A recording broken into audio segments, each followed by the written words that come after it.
आज आपके बीच में पूछने आया हूं।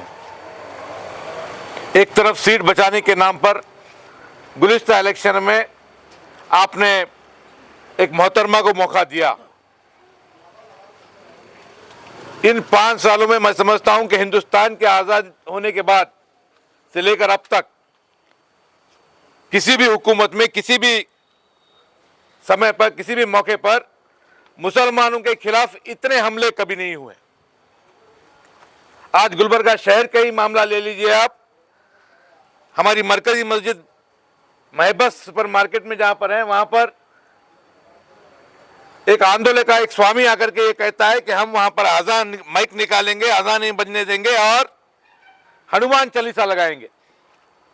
तो ये मामला, इतनी जुर्रत उनकी हो गई है। आज गरीब कारोबारियों को, सुपरमार्केट में जो कारोबार करते हैं, 200-300 कारोबारियों को निकाला जा रहा है। आज मार्केट के अंदर 200-300 जो कॉम्प्लेक्स है, कॉर्पोरेशन कॉम्प्लेक्स, वहां पर बगैर करंट के मुसलमान जो है कारोबार कर रहे हैं। उलमा इकराम को कोविड के अंदर पीटा जा रहा है। एक कंप्लेंट भी पुलिस के खिलाफ दर्ज नहीं हो रहा। सबसे बड़ी बात यह है कि जिनको हमने चुन के भेजा है, मिल्लत के नाम पर, बीजेपी के खिलाफ लड़ने के नाम पर, बीजेपी को इख्तियार से रोकने के नाम पर हमने जिता के भेजा है, उनके रिश्तेदारों को हफ्त गुम्बद के मैदान में पीटा जाता है पुलिस महकमे से। वो लोग एक कंप्लेंट भी नहीं करते, प्रेस मीट करते हैं, एक कंप्लेंट भी नहीं करते। आज मैं आपसे पूछने आया हूं, इतने मामले हो रहे हैं, मिल्लत के खिलाफ हमले हो रहे हैं, आप लोगों के सामने एक ऐसी क़यादत है, ऐसे एमएलए हैं जो गुज़िश्ता 5 सालों में एक लफ्ज भी मिल्लत के लिए नहीं बात किए हैं। मुसलमानों के तायद में एक लफ्ज भी असेंबली में बात नहीं किए हैं। और आपके सामने आपका भाई 2 वक्त शिकस्त होने के बावजूद आप लोगों ने मुझे अपनाया नहीं है, मुझे मौका नहीं दिया है। हार होने के बावजूद भी हर मामले में आगे बढ़ करके लड़ रहा हूं, गली गली में एहतजाज कर रहा हूं, केस दाखिल कर रहा हूं, नेशनल टीवी के अंदर भी आपको डिबेट करके भारतीय जनता पार्टी आरएसएस का मुंह तोड़ जवाब दे रहा हूं। आज ये वक्त है, एक तारीखी इलेक्शन होने जा रहा है। इस इलेक्शन में आपको फैसला करना है, कि भारतीय जनता पार्टी को रोकना है, बेशक उनको हराना है, मगर जिताना किसको है वो भी फैसला आपका हक का करना है। मैं आपसे पूछता हूं, इन गुज़िश्ता 5 सालों में कभी किसी को महसूस हुआ है कि हां गुलबर्गा के अंदर हमारा एमएलए है, बल्कि महसूस हुआ किसी को? बकरीद के मामले में ईद मनाने के लिए हमको तकलीफ दी जा रही है, हमारी इबादत घरों तक पहुंच गए हैं, हमारी बच्चियों के लिबास तक पहुंच गए, हिजाब के नाम पर शरीयत में मुदाखिलत की जा रही है, ट्रिपल तलाक के नाम पर। भारतीय जनता पार्टी की हिम्मत, जुर्रत इतनी बढ़ गई है कि टीवी, नेशनल टीवी चैनल्स पर नबी करीम सल्लल्लाहु अलैहि वसल्लम की शान में गुस्ताखी की जा रही है। आज उनकी जुर्रत इतनी बढ़ गई है, आपको फैसला करना है। यह तारीख के इलेक्शन आपको फैसला करना है कि हम लोग इस दुनिया में सब्र करने के लिए आए हैं, अपने आप को मारने के लिए आए हैं।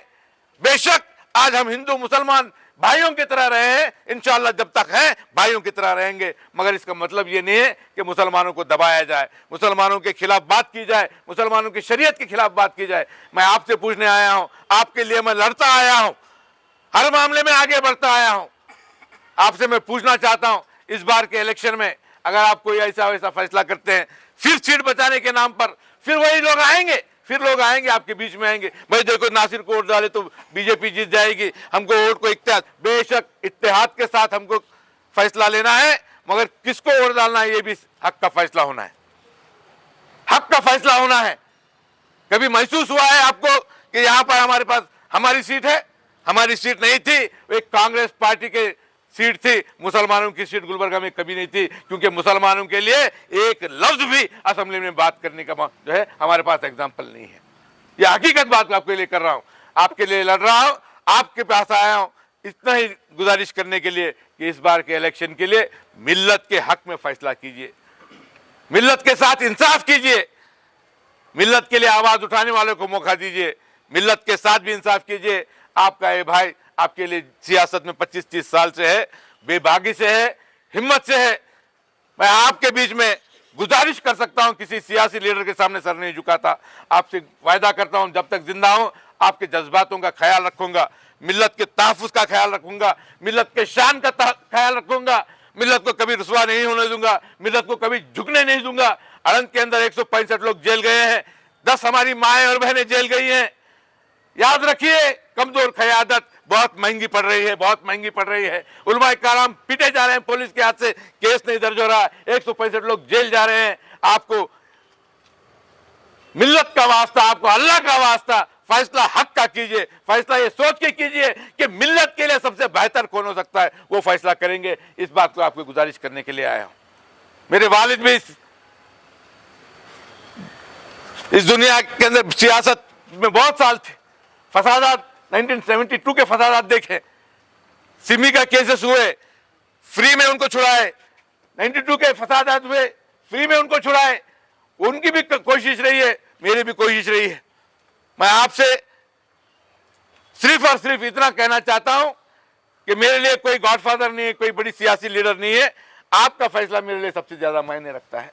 आप मुझे इतना वायदा कीजिए कि इस बार आप लोग मिल्लत के लिए जो सबसे बेहतर हो सकता है वही आपके जहन में, दिल में रख के फैसला करेंगे, लेंगे।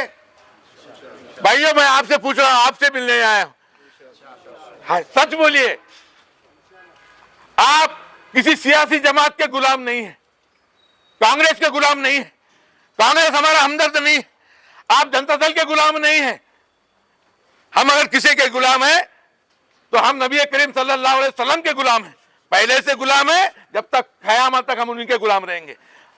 आज जो हमारे लिए बेहतर हो सकता है, हमारे लिए आवाज उठा सकता है, हमारे लिए लड़ सकता है, उसी के लिए आप फैसला करेंगे, ये उम्मीद मैं रखता हूं।